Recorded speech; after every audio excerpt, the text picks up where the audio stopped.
Hi guys, so for today's vlog, so ayan, ready na yung breakfast. Meron tayong Vienna sausage and egg. At ayan si Sky, alam niyang aalis kami ni G-Style dahil today may Christmas party sa work. So ayan, on the way na kami. Tingnan niyo naman si G-Style, ang pogi-pogi. Bagay na bagay sa kanya yung outfit niya. So, ayan guys, nakarating na kami sa Hilton Yokohama at ganito pala ang parking nila dito. So, first time namin na magpa-park sa ganitong klaseng parking. So, ayan si G-Style. Nag-aantay na lang kami ng turn namin at tatawagin na lang kami ng staff ng Hilton pag kami na. So, ayan guys, pinababa na ako. Si G-Style lang daw ang pwedeng magpasok ng car sa parking garage nila. So, ayan, nandito na tayo sa Hilton. So, ayan. Bali, nag-book din kami ng room ni G-Style dito. Bali, overnight lang naman. So, after ng lunch Christmas party, mag-check-in na rin kami. So, dala na rin namin yung gamit namin pang overnight. So, pupunta muna tayo kung saan yung pinaka-lobby nila para magtanong lang din. Ayan, so punta tayo sa lobby. Antay lang natin mag-open yung elevator. So, ayan si G-Style. And then, dediretso tayo kung saan pwede mag-check-in. Dahil actually maaga pa. Before 11 ito eh. So, ayan. So, ito pala yung itsura ng pinaka-lobby nila. At binabalang din namin yung mga gamit namin dahil hindi pa check-in time. Bali yung check-in time 3 o'clock pa, pero usually naman pag ready na yung room, pwede kang mag-check-in siguro ng mga 1 o'clock or 2 o'clock. Ayan. So, ang ganda pala talaga dito. So, first time namin ditong makapasok dito sa Hilton Yokohama. At mukhang bago yung hotel niya. So, ayan. Amazed na amazed kami ni G-Style. And then, ayan, nalapag na namin yung aming mga gamit. So, babalikan na lang namin yan pag ready na kaming mag-check-in. And then, ayan, punta na tayo doon sa elevator kung saan, ayan. So, dito, diretso lang daw. And then, sa left, nandun yung elevator. Papunta kung saan yung pinaka lunch buffet nila. Kasi doon yung Christmas party. So, ayan, nakarating na tayo sa entrance ng restaurant. So, ayan yung mga co-worker ko. Nag-start na silang kumain. Ayan. At ito yung mga food. Ayan, parang sandwich ito. Iba-ibang klaseng sandwich at saka bread. Ayan. So, pili na kayo guys. Kuha lang tayo ng plate. At ayan yung aking coworker na naka-sandals kahit na ang lamig-lamig dito sa Japan. So, ayan na yung kukuha na tayo ng bread. Antayin lang natin yung turn natin. Ayan, kasi may tao sa harapan ko. Bali, actually, coworker ko yan. And then, ayan, kuha tayong plate. And then, hindi ko alam kung anong tawag dito. Parang, ayan. So, parang mga Chinese food din pala sila dito. Ayan, hindi ko masyadong mabasa yung label. Pero parang siyang pork and beans na parang corned beef. Ayan. And then, ito naman, tingnan nyo kung gaano kainit. Kaya nga, mag-iingat dahil hindi natin alam kung gaano kainit yan. So, ayan, parang may fried rice sila dito na may parang may shrimp. Ayan. So, kuha din tayo. Siyempre, konti lang. Yung kaya lang nating ubusin. Then, nakakahiya din naman kung may mga leftover ka. Ayan. So, yun pala guys, may shrimp din pala yung una kong nakuha. Yung parang may pork and beans or corned beef pa yun. So, ayan. And then, ito din. Tingnan natin. Ayan. Ang sasarap nila guys. Ayan, tingnan mo. So, kuha lang tayo ng konti. Yung kaya lang ubusin. And then, proceed tayo sa next. Close natin dahil wala din naman akong kasunod. Usually, pag may kasunod ako, hindi ko na kino-close para makakuha sila agad. Ayan, hindi ko alam kung ano ito guys, pero na-run out sila. Pero magre-refill naman yan.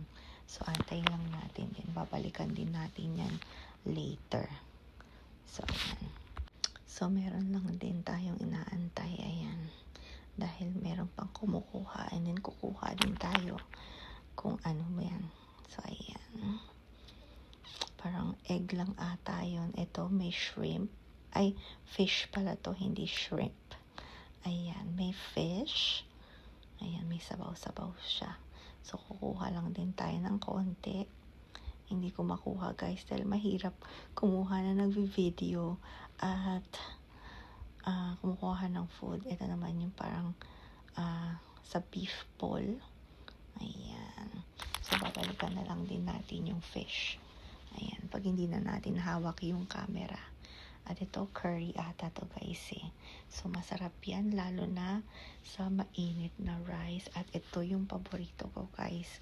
Yung parang tofu niya. Ayan.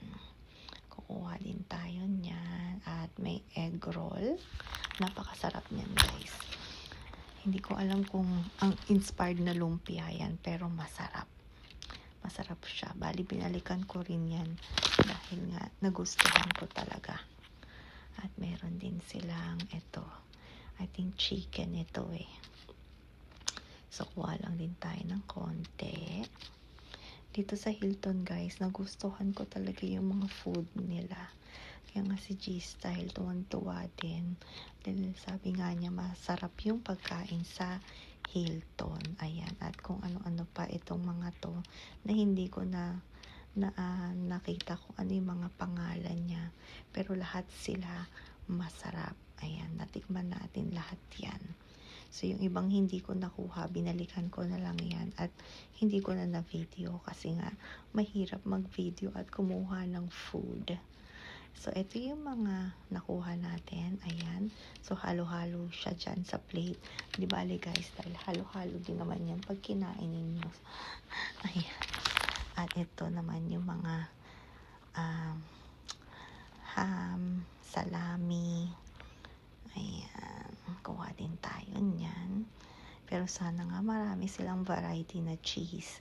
Dahil alam nyo naman guys, mahilig talaga ako sa cheese. Ayan. So, ayun, meron pala silang cheese. At hindi ko alam kung anong mga klaseng cheese ito guys. Pero alam ko yung banda doon ay Gouda cheese. Ayan. So, ito masarap din siya. Ayan. So, kuha din tayo niyan. Ayan. Siyempre, dadamihan natin. Dahil paborito ko yan. At ito naman, hindi ko alam kung ano to guys. Ano sa tingin ninyo? At ayan, natapos ang aming lunch Christmas party. Bali, parang 1.5 hours lang ang limit namin doon dahil napaka-strict nila dahil nga ang daming nakapag-reserve. At ito na, naka-check-in na kami. So, ito yung room na pina-reserve ko. Ayan, king bed siya. At tingnan nyo naman yung view. Napakaganda. Ayan, ganyan yung view. Ayan, and then katabi pala nitong Hilton ay yung K Arena. At meron silang something ditong going on, kaya ang daming tao. Ayan. So, ayan ako. So, tour pa tayo para makita nyo kung gaano kaganda yung room ng Hilton Yokohama. Ayan. May tinatanong sa akin si Giselle, kaya nga may tinuturo ako dyan. So, ayan. Ayan yung TV nila. Napakalaking TV. Gustong-gusto ko talaga yung ganitong klaseng setup ng bed. At ito yung toilet nila. Ayan. Hahantingin din natin yung mga toiletries nila na mga freebies. Like yung mga toothbrush. Kung may toothbrush. Ayan.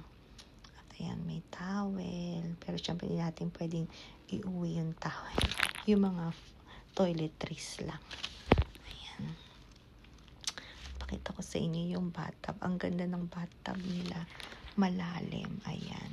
So, meron din parang akong nakitang dalawang bath salt yan. Ayan yung shampoo, conditioner, tsaka body wash. And then, ayan yung mini bar. Ayan.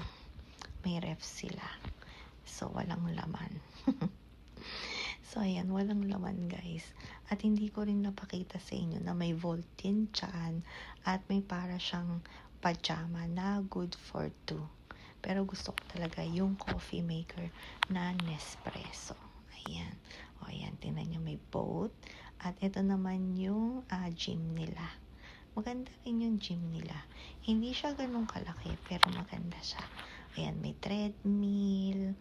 Ayan, ayan, may kung gusto yung mag-lift weights. Ayan. O, diba? Ang ganda. Actually, may tao dyan. And then, ayan, pupunta na tayo sa Christmas market. At ayan, lagi talagang may nagpe-perform dito. Ayan. So, hindi, syempre, nadaanan lang natin yan. Pinood ko lang ng konti talaga dahil na-amaze ako. At ayan, ito na yung Christmas market.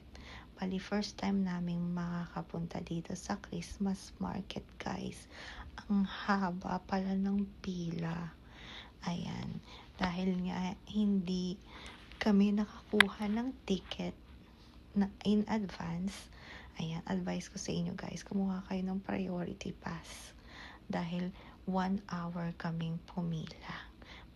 Ayan, nakikita niyo yan guys. Paikot-ikot pa yan bago kami makarating sa loob. Ayan. So by the time na makarating kami, pagod na kami.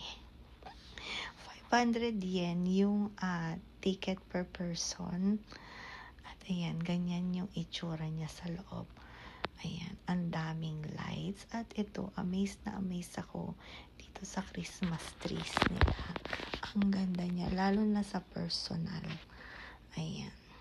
So, bali tumagal lang kami dito guys sa Christmas market. Bali mga parang wala pang 10 minutes dahil sobrang dami ng tao sa loob. At ayan, may pa-free taste sila ng mga wine at red wine. At ito guys, nagustuhan din namin. At ayan, meron silang Belen. Ang ganda ng Belen nila. So, ayan, tingnan nyo si Baby Jesus. At ayan, yung isa sa pinakamalaking Christmas tree. Bali, kung nasa labas ka, ito yung makikita mo. Ang ganda niya.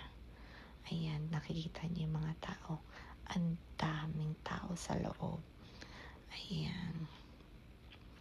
So, ayan, yung experience ko sa Christmas market dito sa Red Brick sa Yokohama. Ayan, ganun pala siya talaga kadaming tao. Ayan. At ayan ako at saka si G-Style sa likod. Meron din silang mga food, pero hindi ko na rin kami nakakain. And then, ayan, bumalik na rin kami sa hotel dahil napagod din kami ni G-Style sa kapipila. At ayan, dumiretso kami dito sa bar nila. Bali, may tumutugtog dyan, live. So, pero yun nga, dahil nga baka maka-copyright naman tayo guys. At ito na yung in-order naming drinks. Hindi ko alam kung anong pangalan nito. At umorder si G-Style ng martini na may olives with cheese. So, ayan, after nyan, aakyat na rin kami. Alright guys, dito na lang ulit. Thank you guys for watching. See you guys next time. Bye guys!